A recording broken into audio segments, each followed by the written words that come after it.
We find the body in this series stuffed up a chimney. Could it be a squirrel or a rat?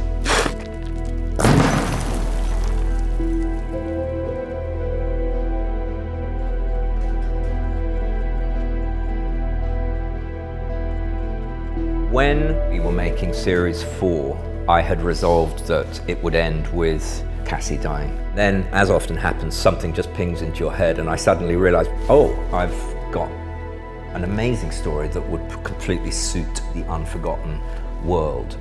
It was quite clear to me anyway that Sonny's story needed to carry on. The emotional trajectory was so terminated for him. I was so keen to see what Sonny did. Season 5 of Unforgotten picks up some months after the end of the events in season 4. Sonny is still doing his job, not sure his heart is in it, and he's finding it difficult to cope without his friend and partner, and then has to deal with a new DCI that's come in. I think it's probably fair to say that when our characters meet in this series, at first it is tense. Tense or not good? Yes. So, obvious question, could it be Victorian? That's the obvious question. Child in a Victorian chimney? Dick Van Dyke's little brother, you mean? Just a thought. My name's Sinéad Keenan and I play DCI Jessica James in Unforgotten. At the very start of the series, she's starting her new job and something terrible happens. I literally start my new job in 54 minutes. How could you do this? I'm really sorry. It makes her job, a job that was going to be difficult anyway because of, she was taking over from beloved Cassie. So it was never going to be easy and it's made all the more difficult. Sorry, I sort of forgot you were there. Thank you. Listen, DCI Can, all I wanted to say was that I am aware of the boots that I'm filling, and I sincerely hope to do her and all of her team justice.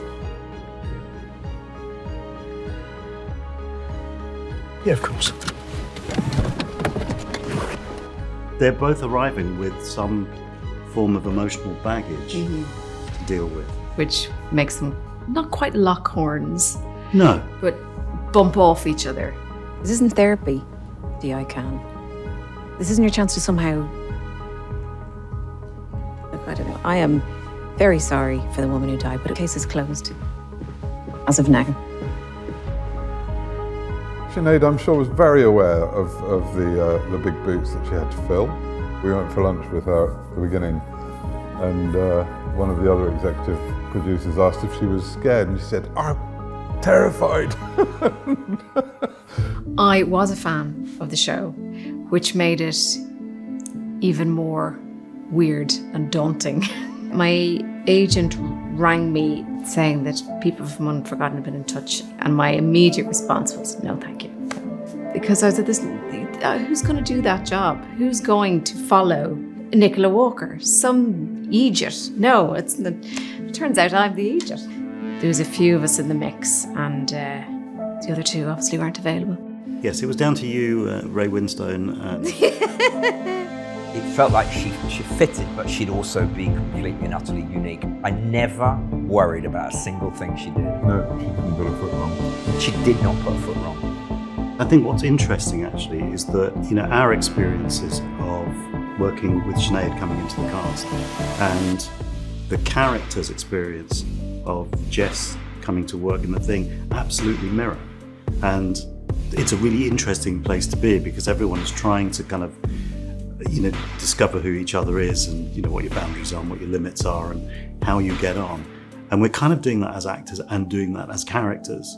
And I think that it was really clever of Chris Lang to set up this series in that way that, Sonny may well be reflecting a lot of what the audience may have been feeling about the Cassie character and to play that out. And so in a strange way, that's been part of the journey through the scripts, but also in real life as we all kind of get to know each other and discover that, at least in real life, we get on.